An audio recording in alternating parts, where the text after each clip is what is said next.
Fear is such a strange thing.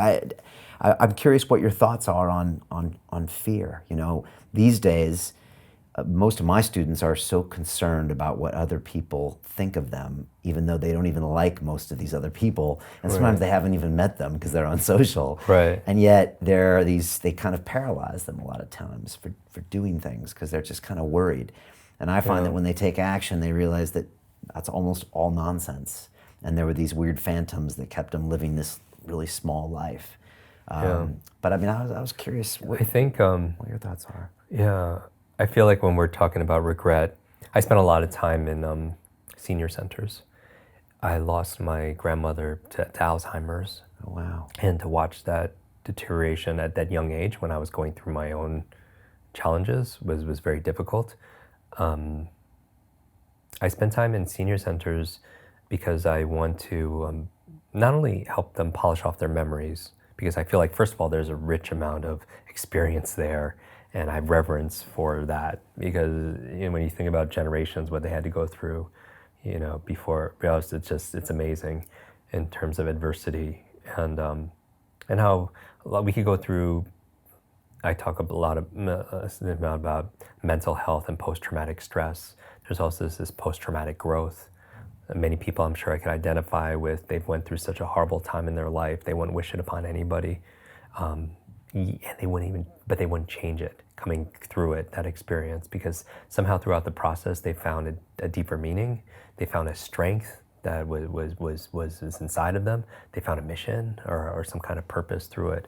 Like your life, like your Right. story, right? My The two broken big, brain turned into, my two biggest challenges, like my superpower going back, was being invisible, because I was constantly, because I thought I was broken, I was doing exactly what you're saying. Out of fear, I would shrink, shrink, shrink.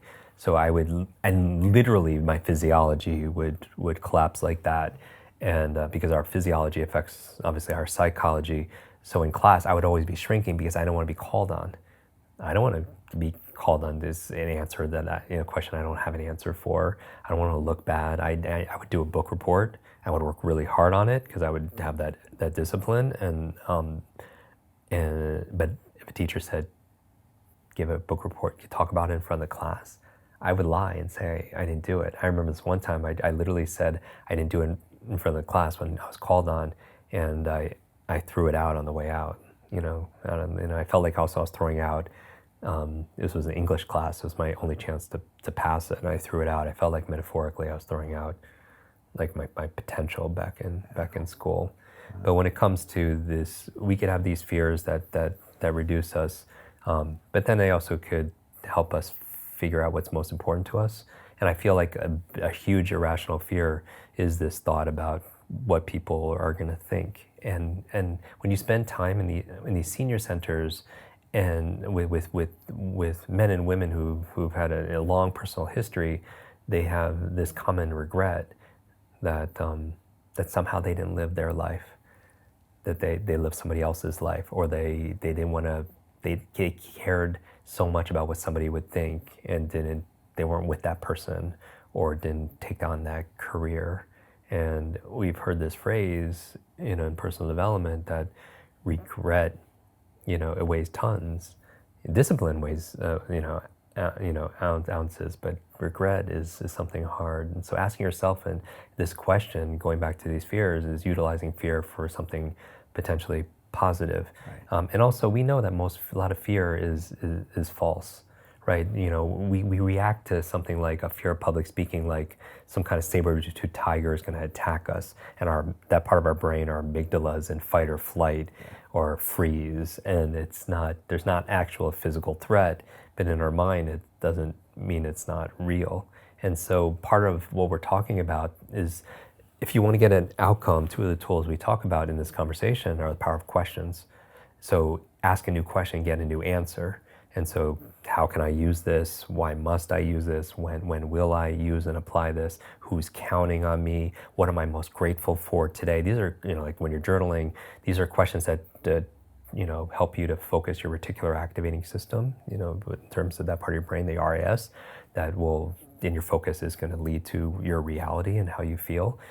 Even a good thought. But the other thing is, besides power of questions, another tool we all are gifted with, besides the power of questions, is a second, another second tool, a success tool, if you will, is the power of our imagination.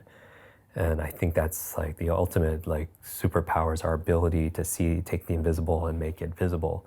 Meaning, if you take any, it doesn't matter if you take, whether it's Oprah, she saw herself, independent. She wasn't, when she was making, she wanted to have the talk, she saw it in her mind, right? Walt Disney went out to, in Orange County, went out to this, all these orange orchards, and now she would take a team and say, that's where the Magic Castle is going to be, and that's what Tomorrowland's going to be. And for those who didn't see it, he wouldn't like work with them and hire them, because he saw it here in order for it to happen out there. So the other thing I would say, besides the power of questions, is thought experiments. Like for example, you take anything and turn thought experiment. Gratitude, right? Like, what if the only things you had in your life tomorrow were the things you fully expressed gratitude for today? And if you run through that experiment, it's like you won't have anything tomorrow. Your clothes, your car, your family, your health, your sense of sight, you wouldn't have any of it unless you express gratitude. How much would you be, expressing gratitude? And so it's a little thought experiment, but imagination, as Einstein said, is more powerful than knowledge. While Einstein had a very strong logical, mathematical brain, he came up with all his formulas through these thought experiments.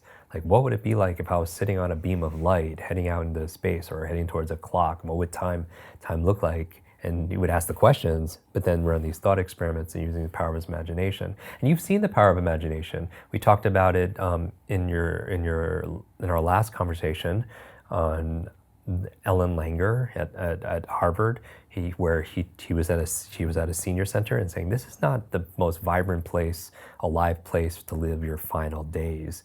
And took 8 men, put them into an environment where instead of 1979, which was the current time, decorated it as it was 1959. It took all the mirrors out so they couldn't see themselves, and put Time magazine from 1959, television program, black and white. And then after just 7 days, those men, they tested before and after. They were stronger. Their sense of sight was better. Their sense of hearing was better. They had a better memory after just 7 days of imaginative immersion. And they looked younger. They took before and after photos. And a lot of them actually walked in with like canes and such, and they were walking out and like without it, and they had this vibrancy. But that's the power of our human imagination, right? Because the mind doesn't know the difference between something you vividly imagine and something that's real.